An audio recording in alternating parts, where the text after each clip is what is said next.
Hi friends, నమస్తే. సూర్యదేవర రామ్మోహన్ రావు గారి Mugdha next part చూద్దాము.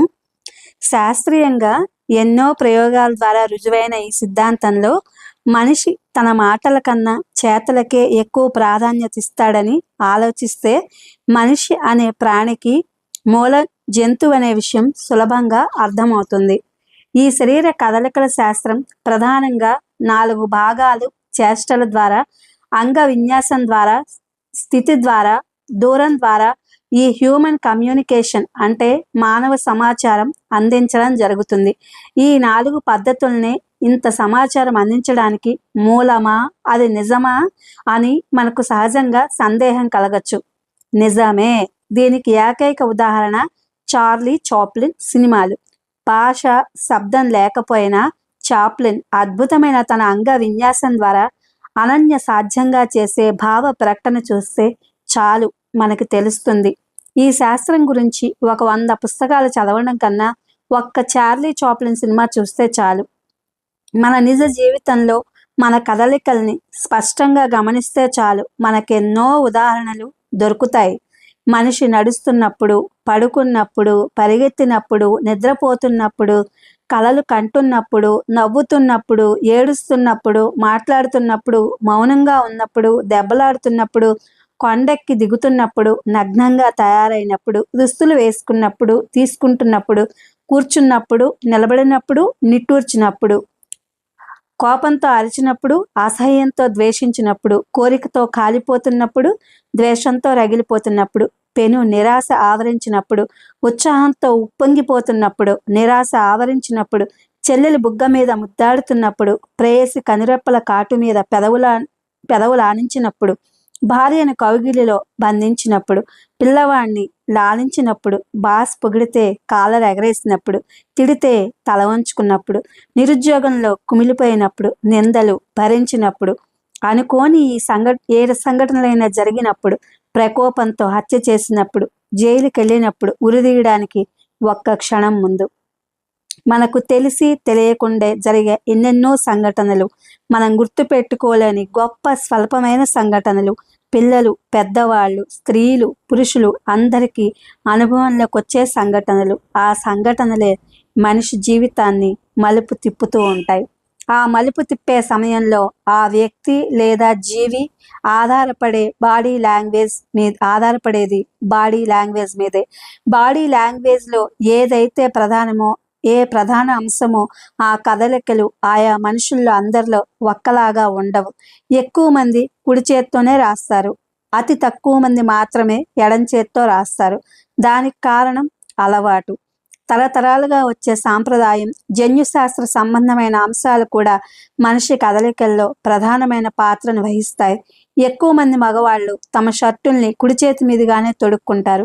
స్త్రీలు తమ జాకెట్లని ఎడం చేతి మీదుగానే తొడుక్కుంటారు. ఒక రద్దీగా ఉన్న మార్కెట్లో ఒక స్త్రీ పురుషుడు నడుస్తున్నారనుకోండి, ఆ పురుషుడు తనను ఆకర్షించిన స్త్రీ వైపు తన ముఖాన్ని, తన శరీరాన్ని తిప్పుతాడు.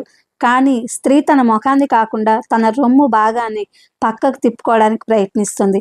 ఈ 2 సంఘటనలు ఏ స్త్రీ పురుషుల్లోనైనా సహజమైనవే.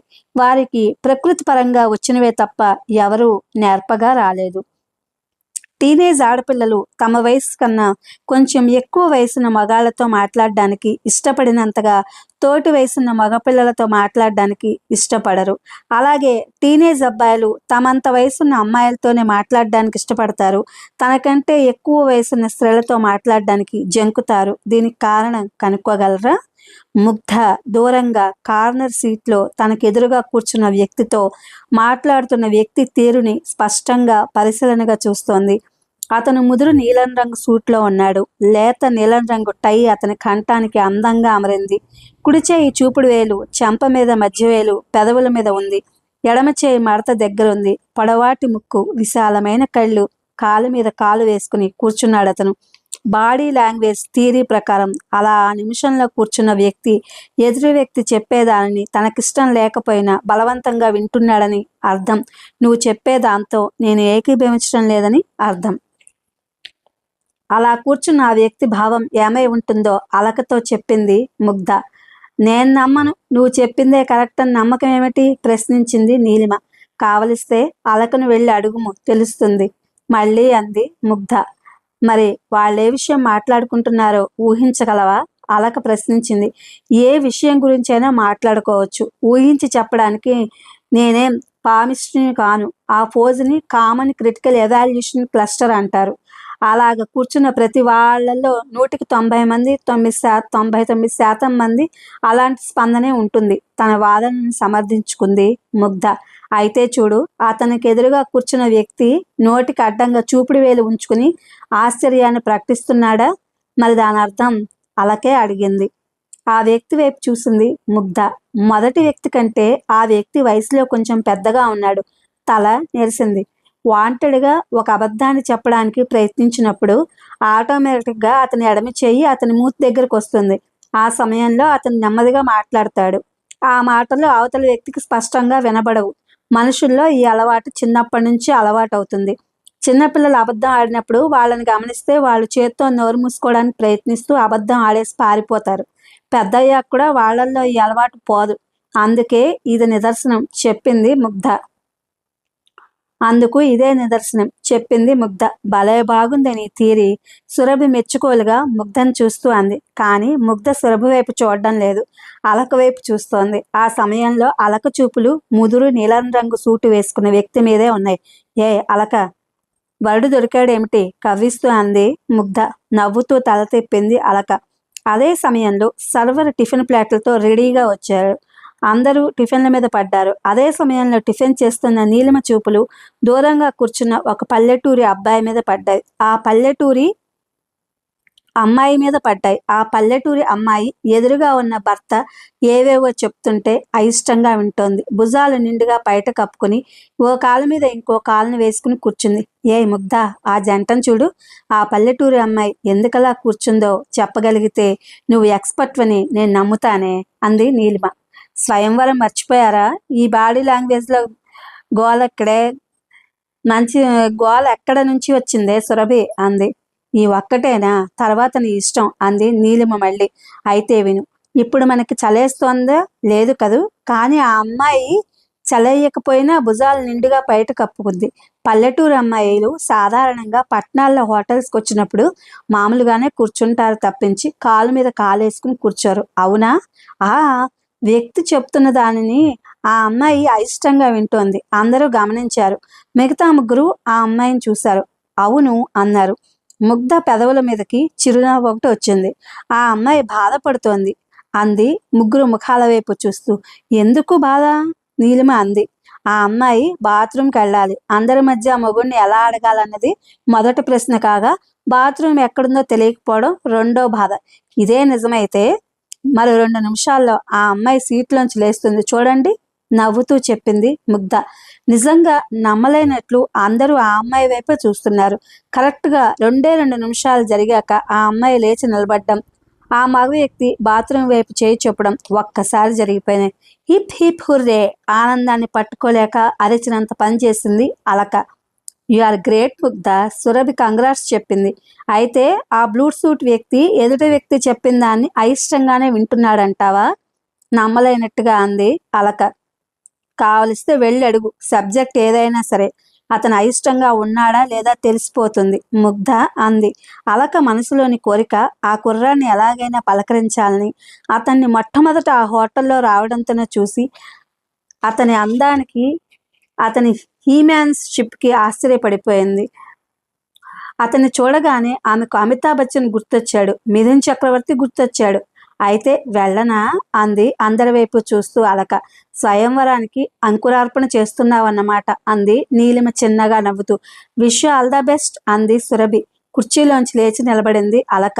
వచ్చిపోయే టూరిస్టులతో హోటల్ సందడిగా ఉంది. ఒక పక్క స్పీకర్లోంచి వస్తున్న పాప్ మ్యూజిక్ వింటూ వయ్యారంగా నిలబడిన అలక వైపే అందరూ చూస్తున్నారు. అలక నెమ్మదిగా నడిచి కుడివైపు కార్నర్లో ఉన్న ఆ సీటు దగ్గరికి వెళ్ళింది. టేబుల్ పక్కన సడన్గా మెరుపులా నిలిచిన ఆ అమ్మాయి వైపు అబ్బాయి తల తిప్పి చూశాడు. మై నేమ్ ఈజ్ అలకానంద అంది అలక మృదువుగా. ఒక్క క్షణం ఆమె వైపు చూసి please be seated, what do you want miss? చాలా హుందాగా, చాలా డిగ్నిఫైడ్గా అడిగాడు. అతని వాయిస్ సురేష్ ఓబ్రాయ్ వాయిస్లా అట్రాక్టివ్గా ఉంది అలకకు. అతని రిక్వెస్ట్ని కాదనలేక ఎదురుగా ఉన్న సీట్లో కూర్చుంది అలక.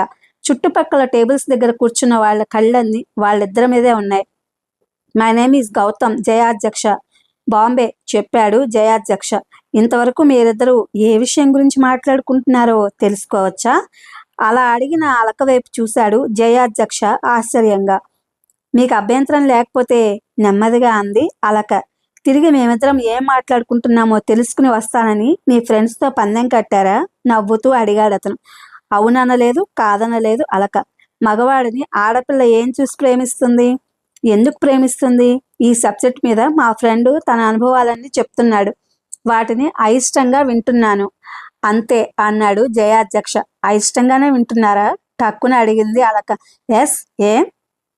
ఒక మగవాడితో ఇంకో మగవాడు ఆ విషయాల్ని డిస్కస్ చేస్తే ఏం బాగుంటుంది చెప్పండి? బాగుంటుందా? జయాధ్యక్ష తననే అలా ప్రశ్నిస్తాడని ఊహించలేదు అలక. మీలాంటి రేఖలాంటి రేర్ బ్యూటీస్ చెప్తే బాగుంటుంది అవునా? మళ్ళీ అతనే అన్నాడు. ఆ మాటకు అలక మనసు ఇంద్రధనుస్సు మీద ఉయ్యాలలుగుతున్నట్టు అయిపోయింది. ఏ సుదూర తీరంలోనో ఒంటరి నదిలో ఏకాంత ప్రదేశంలో పరిగెడుతున్నట్టుగా అయిపోయింది ఆమె మనసు. జయాధ్యక్ష అడిగిన దానికి జవాబు చెప్పలేకపోయింది అలక. నేను అడిగిన దానికి మీరు జవాబు చెప్పలేదు, ఎందుకంటే మీరు అడిగిన దానికి నేను బుద్ధిమంతుడిలా వెంటనే జవాబు చెప్పాను గనక. అలక కళ్ళల్లోకి సూటిగా చూస్తూ అన్నాడు జయాధ్యక్ష. ఆ కళ్ళ కాంతిని భరించలేకపోయింది అలక. లేచి నిలబడింది. చటుక్కున కోపం వచ్చిందా? అడిగాడు జయాధ్యక్ష నవ్వుతూ. నాకెందుకు కోపం? సూటిగా అతని ఎర్రటి పెదవుల వైపు చూస్తూ అంది అలక. మరి నేను అడిగిన ప్రశ్నకి మీ దగ్గర జవాబు లేదా, ఉందా? తెలియదు. అలక బొగ్గలు ఏర్పెక్కిన విషయం గమనించాడు జయాధ్యక్ష. మీ దగ్గర జవాబుందని నాకు తెలుసు. ఒక్క సెకండ్ ఆగి సంపెంగ పువ్వు సిగ్గుపట్టం మీరు ఎప్పుడైనా చూసారా అని అడిగాడు జయాధ్యక్ష. లేదన్నట్టు కళ్ళు తిప్పింది అలక. మిమ్మల్ని చూస్తుంటే సంపెంగ పువ్వు సిగ్గుపడుతున్నట్టు ఉంది. ఆ మాటతో కొంచెం ముందుకు అడిగేసి ఒకంత చొరవ కనబర్చింది అలక. చూడండి మిస్, అలక సాయంత్రం పద్మావతి గెస్ట్ హౌస్ దగ్గర వెయిట్ చేస్తుంటాను. ఎందుకో తెలుసా? మీ జవాబు కోసం. ఆ మాట వినిపించుకున్నట్టుగా గబాగబా అక్కడి నుంచి వచ్చేసింది అలక. ఇది ఫ్రెండ్స్, సూర్యదేవర్ రామ్మోహన్ రావు గారి Mugdha. Thank you for watching.